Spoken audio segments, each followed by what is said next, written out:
Namaskar students, we are going to start today's session.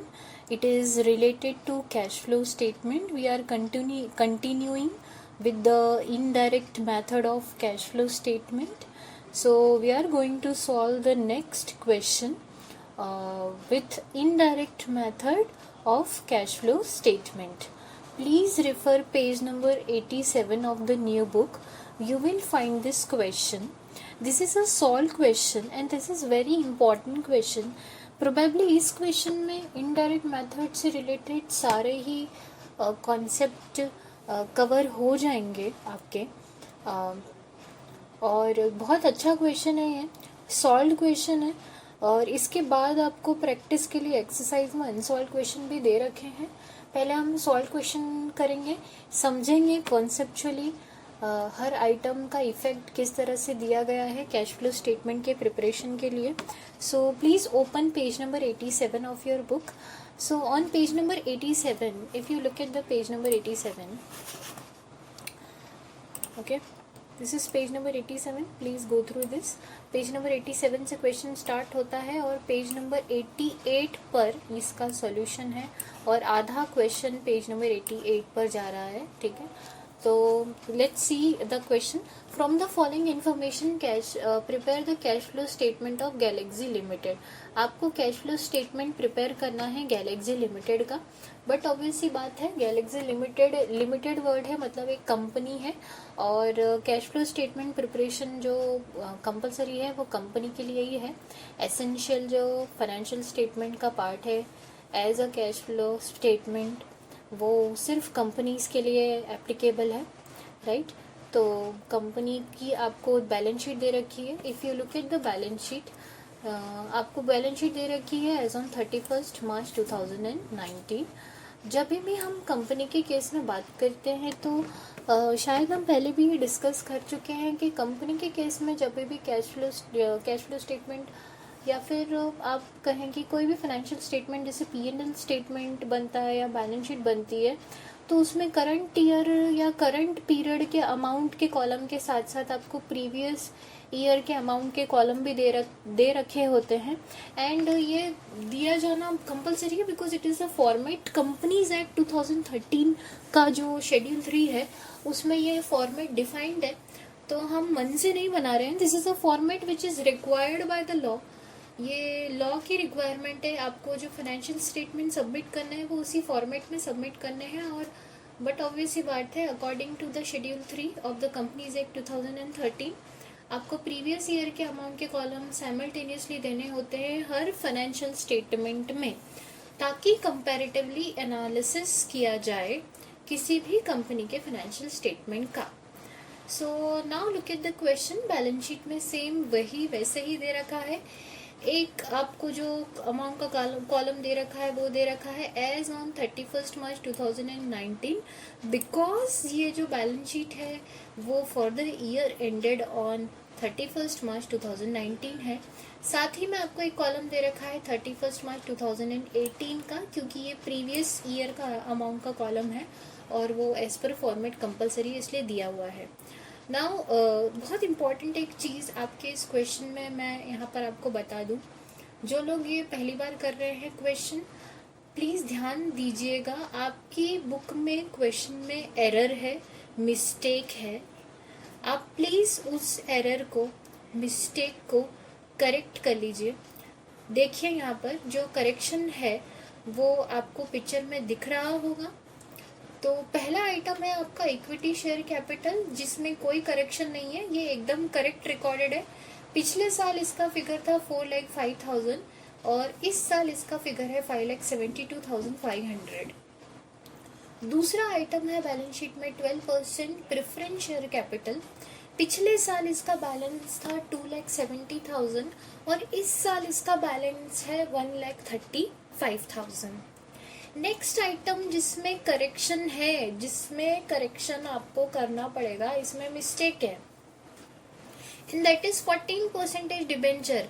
Please note down कीजिए, जो amount as on 31 March 2018 है वो amount है 1,35,000। Book में गलत दे रखा है 2,70,000 रुपए। 2,70,000 जो अमाउंट है वो एज ऑन 31 मार्च 2019 का है। एज ऑन 31 मार्च 2018 को जो अमाउंट है 14% डिबेंचर का वो 1,35,000 रुपीज है। उसे करेक्ट कर लीजिए please. Done. Next, reserves and surplus. Again इसमें मिस्टेक है आपकी बुक में, इसे करेक्ट कीजिए। एज ऑन 31 मार्च 2018 को जो फिगर है वो फिगर है 1,48,500। प्लीज करेक्ट कीजिए। 1,48,500 is the amount as on 31 March 2018, reserves and surplus. Got it. Next, current liabilities. Current liabilities again make correction. As on 31 March 2018 को आप इसे कीजिए 1,08,000। 1,08,000 और current liabilities as on 31 March 2019 वही है 2,16,000 है। राइट। सो 2019 के फिगर्स में कोई मिस्टेक नहीं था। मिस्टेक जो था वो था 2018 में। इन्होंने क्या किया था कि 2019 के फिगर ही एज इट इज लिख दिए थे 2018 में, विच इज नॉट करेक्ट। अब अगर आप देखेंगे, ज़रा ध्यान देंगे तो हम लोग करेक्ट कर लेते हैं, चेक कर लेते हैं। इफ़ यू अगर आप कैलकुलेटर पे टोटल करेंगे 4,05,000 प्लस 2,70,000 प्लस 1,35,000 प्लस 1,48,500 प्लस 1,08,000, तो आपका आना चाहिए ये टोटल 10,66,500 का। सो सपोज मैं भी यहाँ पर कर लेती हूँ एक बार कैलकुलेटर पे check whether it is correct और not. Okay, so I'm just taking it 4,05,000 plus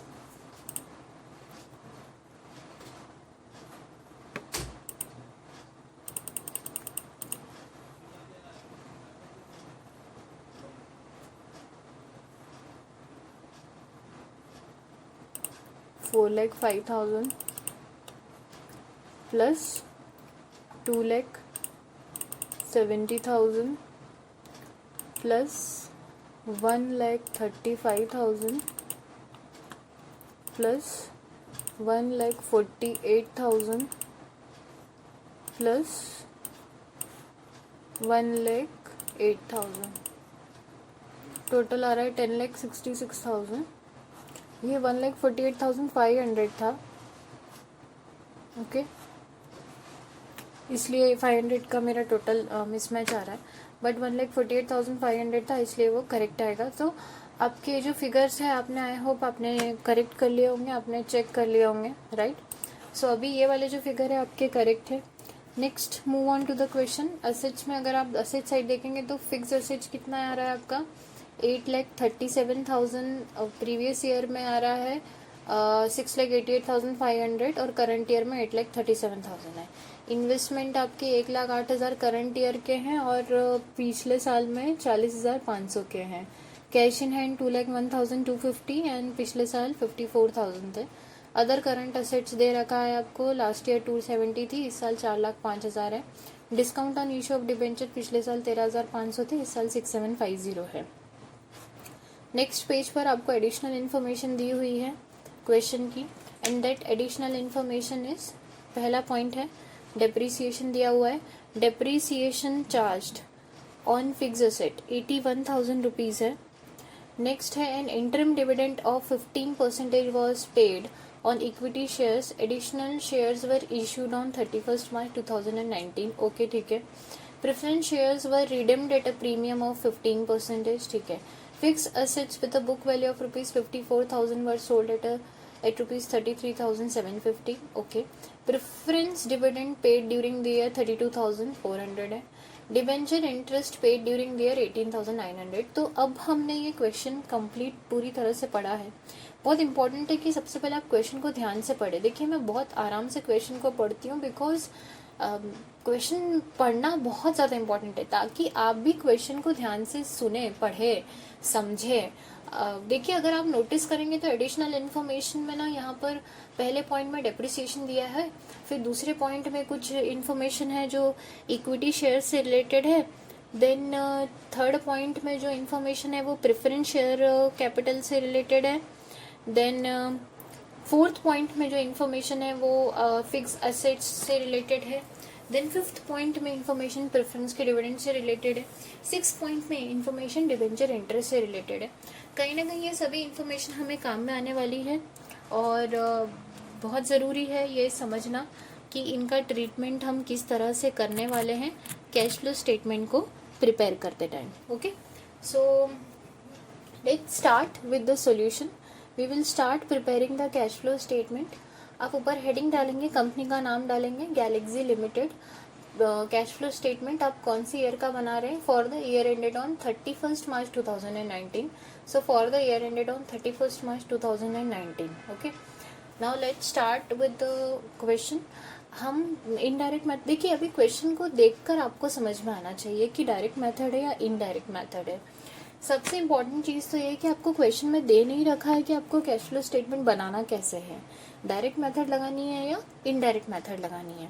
यहाँ पर अगर तुम इस क्वेश्चन में सोचो कि तुम डायरेक्ट मेथड लगाना चाहो तो लगा सकते हो क्या? नहीं लगा सकते, क्योंकि तुमको कैश के ट्रांजैक्शन की डिटेल कहाँ दे रखी है बताओ? कहीं दिया है क्या कि कैश में इतना इनफ्लो आया? कहीं दिया है क्या कि कैश में इतना आउटफ्लो गया? नहीं दिया है। क्या कैश बुक से रिलेटेड कोई इन्फॉर्मेशन है? नहीं। क्या कैश अकाउंट से रिलेटेड कोई इन्फॉर्मेशन है? नहीं। मतलब हम कैश से कैश पर नहीं पहुंच सकते। इसका मतलब हम डायरेक्ट मेथड नहीं अप्लाई कर सकते। और जब हम डायरेक्ट मेथड अप्लाई नहीं कर सकते तो हमें कौन सी मेथड अप्लाई करनी है? बट ऑब्वियस सी बात है कि फिर हमें इनडायरेक्ट मेथड ही अप्लाई करनी पड़ेगी। अब जब हमें इनडायरेक्ट मेथड ही अप्लाई करनी पड़ेगी तो इनडायरेक्ट मेथड का एक थंब रूल है, वो क्या है कि हम कैश से कैश पर नहीं पहुंच सकते, पर हम कहाँ से कहाँ पर पहुंचेंगे? हम प्रॉफिट से कैश पर पहुंचेंगे, राइट? सो हम हमारे पास कम से कम एक चीज़ तो होनी चाहिए ना। प्रॉफिट है क्या अपने पास? ज़रा देखते हैं। प्रॉफिट मतलब कौन सा profit? Profit as per P&L account हम यूज़ करते हैं एज अ बेस, ताकि हम कैश पर पहुंचे इनडायरेक्ट मेथड के थ्रू। बट यहाँ पर तो P&L अकाउंट भी नहीं दे रखा है, नहीं दे रखा है। इसका मतलब P&L अकाउंट नहीं दे रखा है, इसका मतलब ये नहीं है कि हमें प्रॉफिट की जानकारी नहीं मिल सकती है। ऐसा बिल्कुल भी नहीं है। प्रॉफिट की जानकारी ज़रूरी नहीं है कि आपको सिर्फ P&L अकाउंट से ही मिले। अगर आप बैलेंस शीट को ध्यान से देखेंगे, ये देखो, या तो ये हो सकता था कि तुमको एडिशनल इन्फॉर्मेशन में देके रखते कि profit as per P&L account कितना है, बट तुमको एडिशनल इन्फॉर्मेशन में भी नहीं देके रखा है कि profit as per P&L account कितना है। नाउ P&L अकाउंट के थ्रू प्रॉफिट कितना आया है वो कैसे पता चल सकता है? आपको पता होगा कि जो भी P&L का प्रॉफिट आता है वो, अगर तुम ध्यान दो तो बैलेंस शीट में अपन कैपिटल में कैरी फॉरवर्ड करते हैं उसको, राइट? इसका मतलब बैलेंस शीट से भी हमें प्रॉफिट पता चल सकता है, right? Now look at the question. अगर तुम बैलेंस शीट में क्वेश्चन देखोगे, सो बैलेंस शीट में P&L करके कुछ नहीं दिया है, लेकिन there is one item which is called as reserves and surplus. What is this reserves and surplus? Surplus मतलब क्या? Profit, gain, right? मतलब P&L अकाउंट का बैलेंस इस रिजर्व्स एंड सरप्लस में डेफिनेटली फॉरवर्ड हुआ है।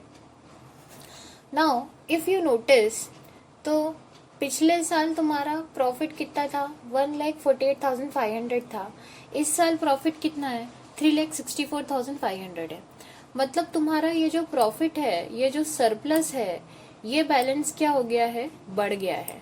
ये बैलेंस क्या हो गया है? बढ़ गया है, इंक्रीज हो गया है। अच्छा, कितने से इंक्रीज हुआ है? Let's check. 3,64,500 माइनस 1,48,500, तो कितने से तुम्हारा प्रॉफिट बढ़ा है? 2,16,000 से प्रॉफिट बढ़ा है। इसका मतलब पिछले साल प्रॉफिट 1,48,500 था, जो अब 3,64,500 हो गया है। इसका मतलब 2,16,000 से ये प्रॉफिट बढ़ा है, तुम्हारा इंक्रीज हुआ है। That means during the year तुम्हारा जो प्रॉफिट हुआ है वो हुआ है 2,16,000 का, right?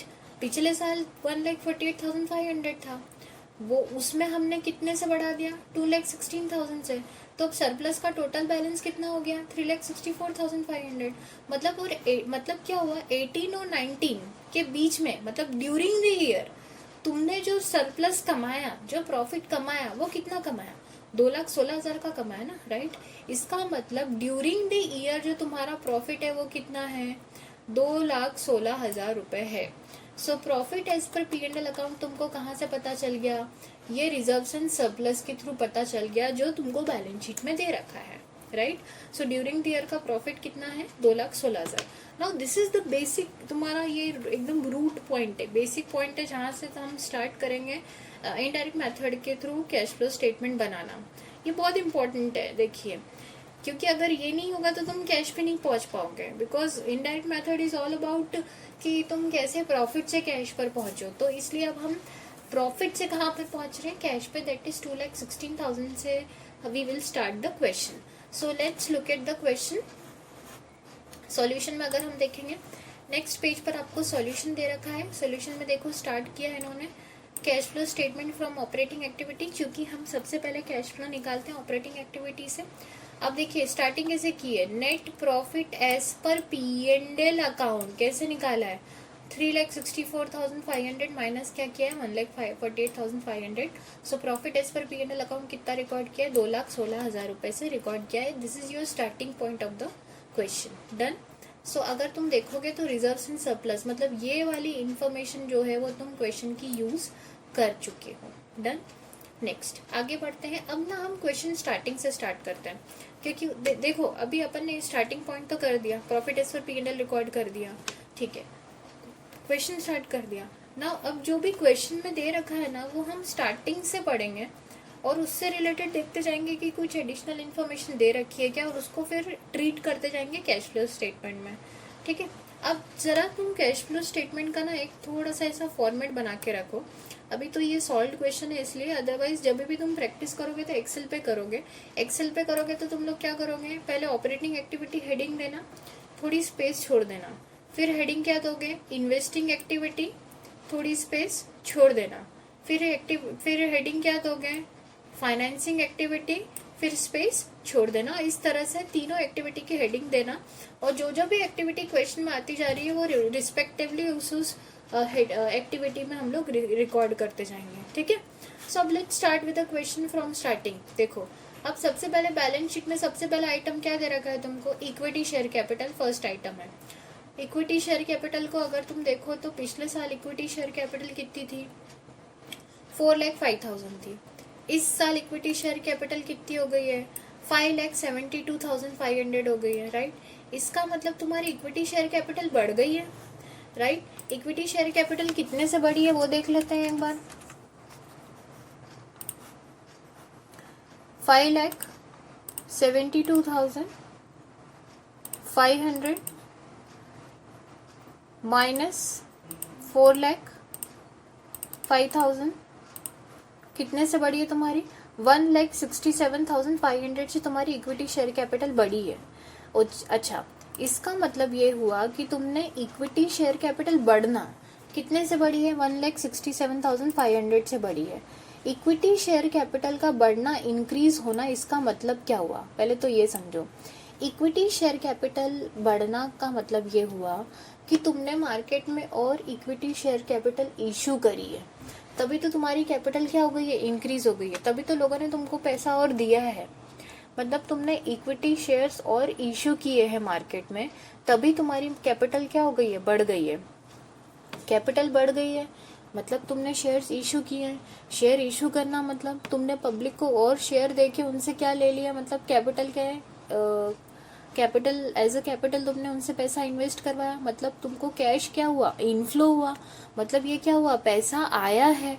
Issue of share capital, capital race करने के लिए तुमने और इक्विटी शेयर कैपिटल इशू करी है। इसका मतलब ये हुआ कि तुमने पब्लिक से और पैसा मंगवाया है ऑफ ₹1,67,500 का।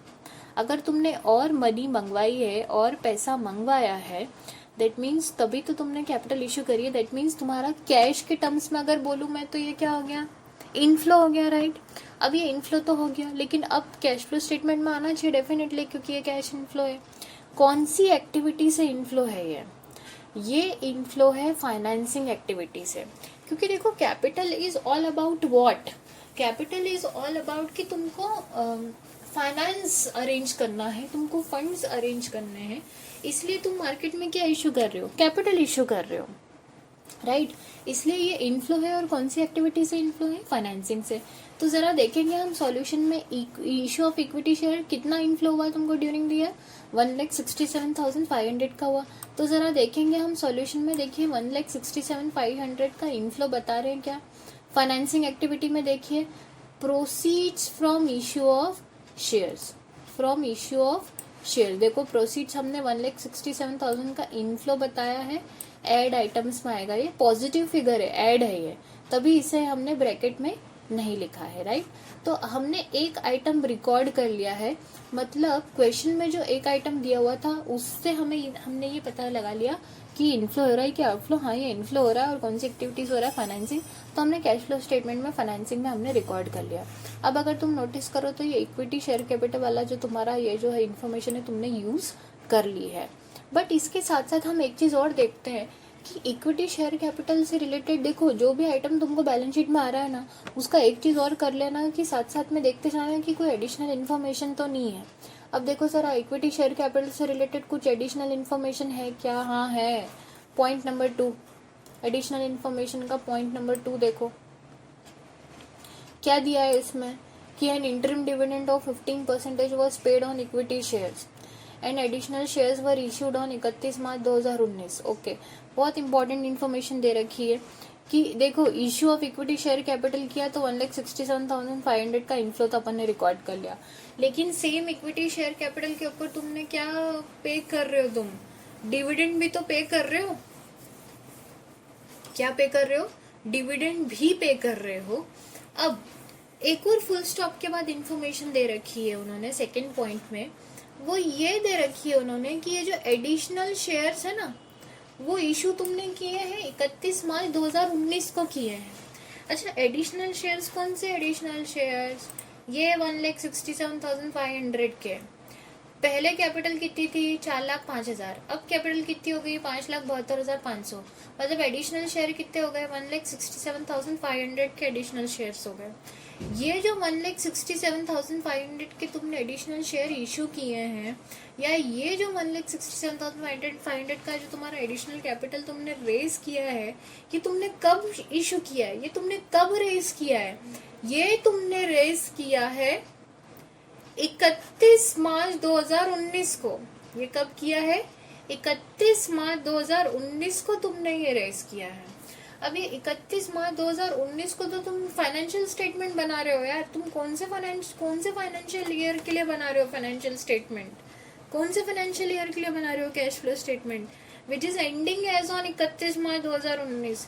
मतलब जिस फाइनेंशियल ईयर का तुम फाइनेंशियल स्टेटमेंट बना रहे हो, उस फाइनेंशियल ईयर के एकदम लास्ट डे पर, एकदम कौन से डे पर, लास्ट डे पर तुमने क्या सोचा है कि तुमने ये इशू किया है शेयर कैपिटल एडिशनल 1,67,500 का। मतलब तुम एक्चुअली फाइनेंशियल ईयर कौन से फाइनेंशियल ईयर का बना रहे हो, 18-19 का। तो पूरे 18-19 खत्म हो गया, उसके दिन जो आखिरी दिन था ना 18-19 का, 31 मार्च 2019, ये आखिरी दिन है 18-19 का। इस दिन तुमने ये इशू किए है equity share capital, additional equity share, इस दिन इशू किए हैं। तो इस आखिरी दिन पर तुमने ये 1,67,500 का तुमने additional equity share capital issue किया है। अब तुम मुझे एक बात बताओ, तुम इक्विटी शेयर कैपिटल के ऊपर 15% क्या पे कर रहे हो, डिविडेंड पे कर रहे हो, राइट। जब तुमने 1,67,500 के शेयर जो इशू करे वो साल के आखिरी दिन पे करे, तो क्या तुम इस शेयर पर, इस शेयर कैपिटल पर क्या तुम पूरे साल भर का डिविडेंड पे करोगे क्या, नहीं पे करोगे। 18-19 का जो पूरे साल भर का जो डिविडेंड जाना चाहिए वो कौन सी कैपिटल पे जाना चाहिए, जो 18-19 पूरे साल थी तुम्हारे पास। और 18-19 पूरे साल तुम्हारे पास कौन सी कैपिटल थी, वो थी 4,05,000 रुपए। वो कितनी थी, 4,05,000 रुपए। ये जो एडिशनल 1,67,000 है, ये तो तुमने कब रेस करी, साल के लास्ट डे पर, तो तुम इसके ऊपर तो एडिशनल डिविडेंड थोड़े, तुम इसके ऊपर 15% डिविडेंड थोड़ी ना पे करोगे। तुम डिविडेंड किसके ऊपर पे करोगे? ओनली 4,05,000 रुपीज के ऊपर। तो जो 15% का जो डिविडेंड पे होगा वो होगा 4,05,000 का 4,05,000 का 15%।